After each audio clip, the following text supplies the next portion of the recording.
शिखासरा और आप देख रहे द नेटवर्क, जनता के लिए जनता के साथ।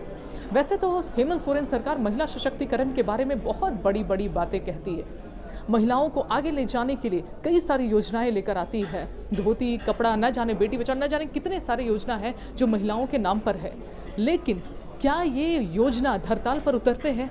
ऐसे ही हम कुछ महिलाओं से जानेंगे कि वाकई में झारखंड की महिलाओं का क्या है हाल। आइए सुनते हैं उन्हीं की जुबानी की किस तरीके से क्या प्रताड़ना उनको झेलना पड़ता है और सरकार की योजनाओं का सच क्या है महिलाओं के प्रति। मैम, महिलाओं पे तो ऐसे बहुत बड़ी बड़ी बातें होती है और आपने जो आज प्रेजेंट किया वो भी बहुत बेहतरीन था, लेकिन कई बार सच्चाई कुछ और देखने को मिलता है जो जमीनी तौर पर। इस पर आप क्या कहेंगी? अभी भी बहुत है?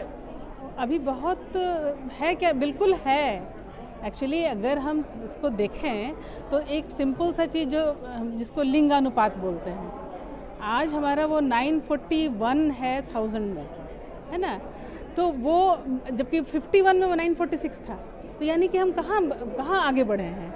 और हमारा अगर हम देखेंगे हमारा जो शिक्षा में साक्षरता का दर है, वहाँ भी महिलाओं का दर नीचे है।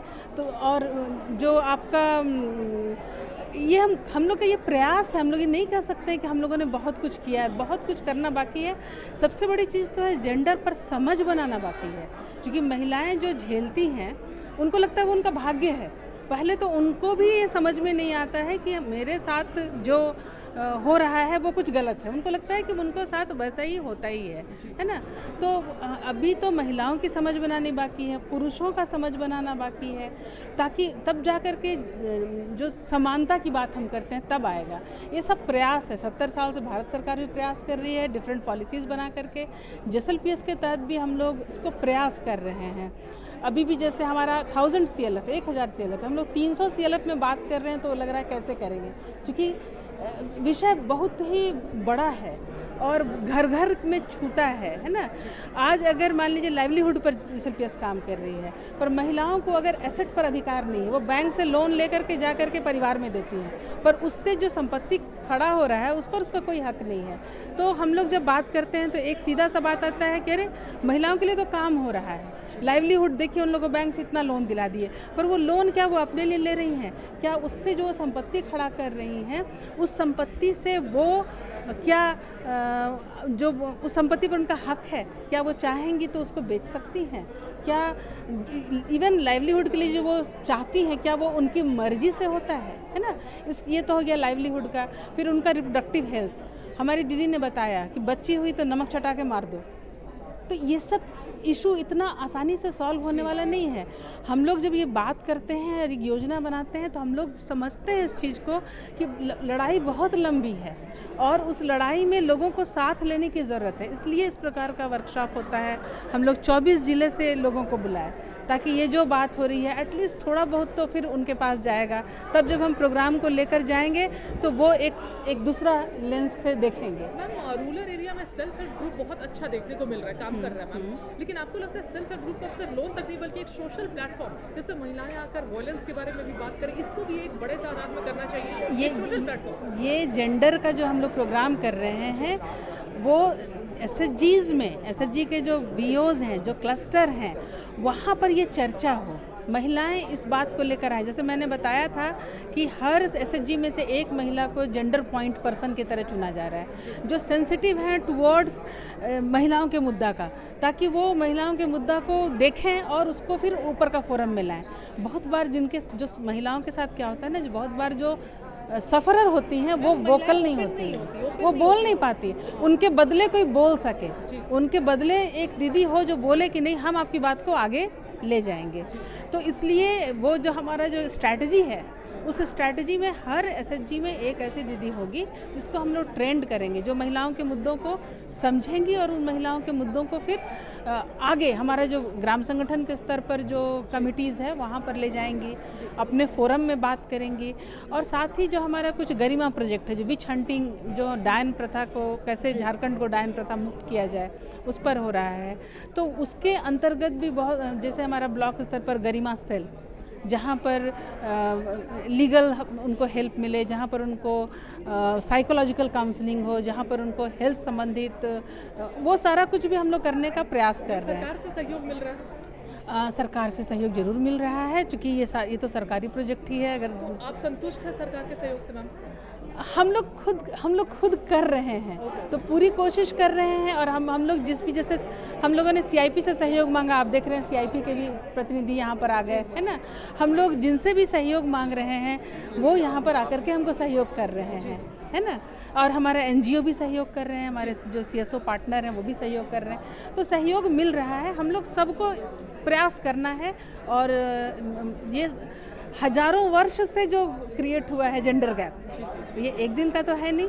ये महिलाओं के जो मन में जो बैठाया गया है कि आप थोड़ा कमतर हैं, तो उसमें सभी को आगे आना होगा। और हम लोग सब आगे आ रहे हैं। सरकार का बहुत सारा पॉलिसी है, बहुत सारे सरकार की योजनाएं महिलाओं के लिए हम भी मानते हैं, हेमंत सोरेन सरकार करी, लेकिन मैम फिर कमी कहाँ रह जा रही है? आखिर इतना पिछड़ापन आज भी स्पेशली आदिवासी महिलाएं में। आज अगर आप देखेंगे, मैंने भी जब इस प्रोजेक्ट को ज्वाइन किया था 2012 में, हाँ, तो मुझे मतलब ये प्रोजेक्ट एक ऐसा प्रोजेक्ट है जहां महिलाओं को लाखों कैडर हम लोगों ने तैयार किया। और वो लाखों कैडर हम अगर बोल रहे हैं तो एटलीस्ट 10 से 100 दिन की ट्रेनिंग जिनको दी गई है। तो महिलाएं, हम लोग पहले सोचना मुश्किल लगता था कि रेसिडेंशियल ट्रेनिंग लेने बाहर आएंगी, और आज वो रेसिडेंशियल ट्रेनिंग, और आप समझ सकते हैं कि एक गाँव से 5 दिन 10 दिन महिलाएं बाहर रहें तो गांव में पहले कैसी बात होती होगी। आज महिलाएं बाहर आ रही हैं, ट्रेनिंग ले रही हैं, भाग ले रही हैं, और लोग अब उसको मानने लगे हैं। तो ये तो एक पॉजिटिव बदलाव दिख रहा है ना, कि सोसाइटी ने एक्सेप्ट किया है कि महिलाएं बाहर जा रही हैं 10-10 दिन घर से। ये तो 10 दिन बाहर बोल रहे हैं, हम लोग 2-2 महीना का ड्राइव कैंपेन चलाते हैं जहाँ महिलाएँ घर से लगातार 1-1 महीना बाहर रहती हैं, है ना। हमारा यहाँ स्टार्ट हुआ जब आंध्र प्रदेश से हमारी दीदियाँ आती थी, और वो 1.5 महीना एक रो में 45 दिन रह करके यहाँ से जी बनाती थी। फिर धीरे धीरे हम लोगों ने उनसे अपनी दीदियों को ट्रेंड कराया। हमारी दीदियाँ 1 महीना 1.5 महीना तक बाहर रहती हैं, उनका परिवार भी एक्सेप्ट कर रहा है, सोसाइटी भी एक्सेप्ट कर रहा है। तो ये चेंजेस तो आ रहे हैं। हम ये नहीं बोलेंगे कि एकदम रातों रात चेंजेस आ जाएंगे, पर चाहे वो आर्थिक वजह से हो, चूँकि महिलाएँ जब बाहर जाती हैं तो कुछ घर में इनकम आता है, पर वो एक्सेप्ट हो रहा है सोसाइटी में। हाँ, तो सरकार के कार्यों से कितनी खुश हैं आप? हम तो खुश हैं दीदी सरकार के कार्यों से, लेकिन हमको इसमें मदद चाहिए आर्थिक सहायता के लिए। क्या कि हम घर से बाहर निकलते हैं दीदी, तो हमारे हस्बैंड भी बोलते हैं कि तुम जा रही है, दिन भर दिन जाती है, शाम को घर लौटती है, तो तुमको इससे क्या फ़ायदा है। तो थोड़ा बहुत इसमें हमको इसमें आर्थिक सहायता चाहिए दीदी। इसमें हम सरकार से थोड़ा गुजारिश करते हैं कि हमको चाहिए इसमें आर्थिक सहायता। तो अभी तक ऐसा कुछ मिल नहीं रहा? नहीं, अभी तक ऐसा तो कुछ हमको मिला ही नहीं। आपको लगता है ये प्रोग्राम से आप लोगों को कुछ फायदा? जी हाँ दीदी, हम लोग को बहुत फायदा है इसमें, ताकि महिला के ऊपर ही ना, जो महिला के ऊपर अत्याचार होता है, घरेलू हिंसा होता है। तो हमेशा देखते हैं कि इतने प्रोग्राम निकले हैं, इतने योजना है, तो फिर आपको मिल नहीं रहा, तो ये योजना जा कहाँ रहा है फिर? अब कैसे बताएं दीदी, योजना हमको नहीं मिल रहा। आपको देखकर साफ तौर पर लग रहा है योजना अब तक नहीं पहुँच रहा है। जी, लेकिन योजना हमारे सेलर में आई है, जैसे कि आर्थिक सहायता दीदी, बीआरपी दीदी का ये सब चयन हो रहा है। लेकिन उसमें हम इसमें जब चुनाए, जब हमको इसमें ज़्यादा अच्छा लग रहा है महिला एंड जेंडर के बारे, तो हमको इसी में हमको बहुत अच्छा काम करने के लिए मिला। इससे ही हम आगे तक लेडीज लोग के जो हाँ, अभी क्या चुनौती है आपके सामने जिसको आप चाहती है सरकार मदद करे आपको? हमारे ऊपर तो बहुत चुनौतियाँ हैं दीदी। अगर हम फैसला करने के लिए जाते हैं तो वहाँ हमको जेंट्स लोग अच्छा नहीं बोलता है। अच्छा। आप क्यों आई यहाँ पर, आप कौन हैं, आपको क्या हक है? हाँ, हमारे घर से पूरा हमको स्वतंत्र है। क्या गालियाँ देते हैं बताइए तो? क्या गालियाँ बताएंगे दीदी, क्या गालियाँ बताएंगे? हम कहने लायक नहीं, इतना बड़े समाज में क्या बताएं आपको, तो गाली का नाम क्या देंगे। एक जगह गए महिलाएं सब केस लेके, वहाँ का जेंट्स बोला आप क्यों आए यहाँ पर, आपको कौन बुलाया, आपका क्या प्रूफ, आप क्या हैं इसमें।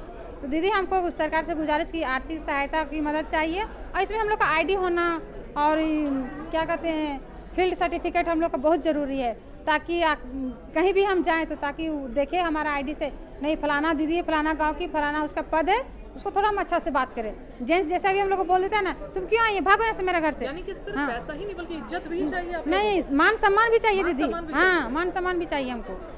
पैसा ही सबसे बड़ी बात नहीं, हमको इज्जत भी चाहिए पैसा के साथ साथ। बोल रहे हैं कि दहेज के लिए ना बेटी को घर में ही मार दिया जा रहा है। दहेज बंद होगा तभी बेटी सुखी रहेगी, तभी खुशहाल रहेगी, जिसका जीवन गुजरेगा सुखहाल।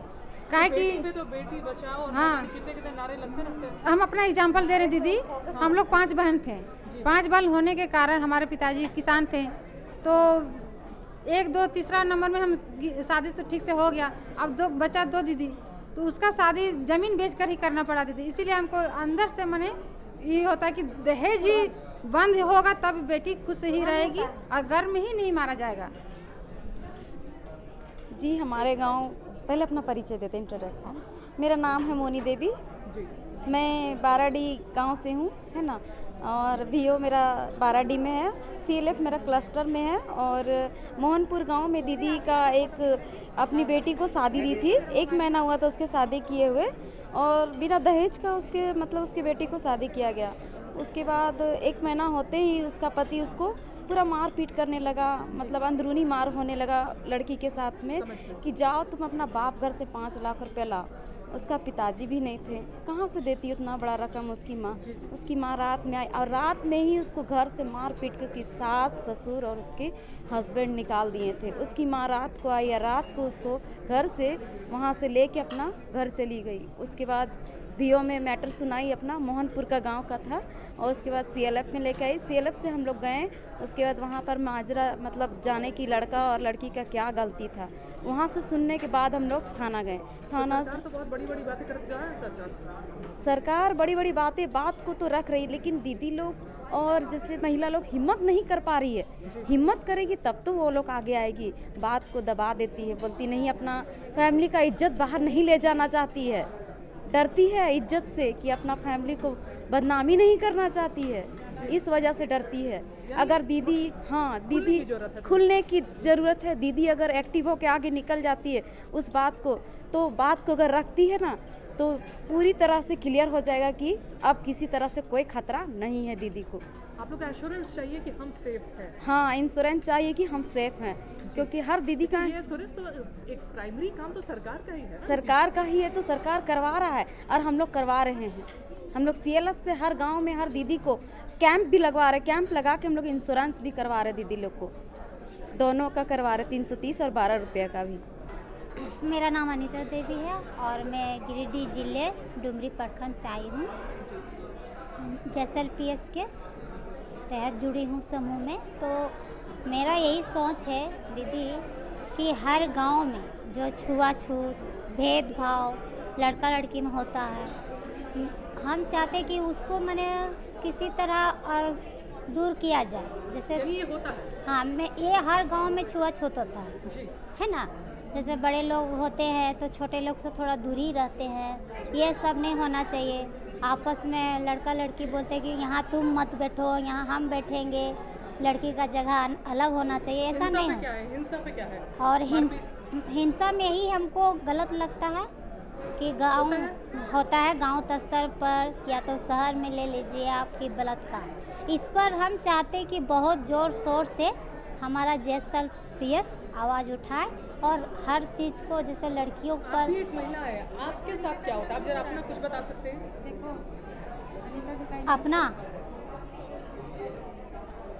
हाँ हम भी एक महिला हैं, तो अपने बारे हम सोच रहे हैं कि हम अगर ऐसा हमें कुछ मिले कि हम जितना हो सके हम पीड़ित महिला को मदद कर सके। सरकार की तरफ से अभी इतना मिल पा रहा है या नहीं मिल पा रहा? अभी तो सरकार तरफ से उतना मिल नहीं पा रहा, हम लोग जिस तरह चाहते हैं। तो फिर पैसा जा कहाँ रहा है? पैसे तो बहुत सरकार दे रही है। जी, पैसे सरकार तो दे रही, पर उसका लाभ मैंने ठीक तरह वहीं तक नहीं पहुंच पा रहे, ये हम सच है। तो जैसा आपने सुना कि महिलाएं साफ तौर पर कह रही कि उन्हें आर्थिक सहायता नहीं मिल रही है, और सिर्फ पैसे ही नहीं चाहिए बल्कि इज्जत मान सम्मान भी चाहिए, क्योंकि गंदी गंदी गालियां दी जाती है। जब वो कहीं सरकारी दफ्तर पर जाती है, अपना काम निकलवाना होता है, गंदी गालियां देकर इन्हें लौटा दिया जाता है। तो डिग्निटी और सम्मान नाम की आज भी इतनी योजनाओं के बाद भी, इतने पैकेजेस के बाद भी ऐसा कुछ देखने को नहीं मिल रहा, कंडीशन में इम्प्रूवमेंट नहीं हो रहा है। हम बस यही कहेंगे कि इन महिलाओं को उनका हक मिलना चाहिए, वुमेन एम्पावरमेंट होना चाहिए। ऐसी तमाम खबरों के लिए आप देखते रहिए द नेटवर्क, जनता के लिए जनता के साथ। धन्यवाद।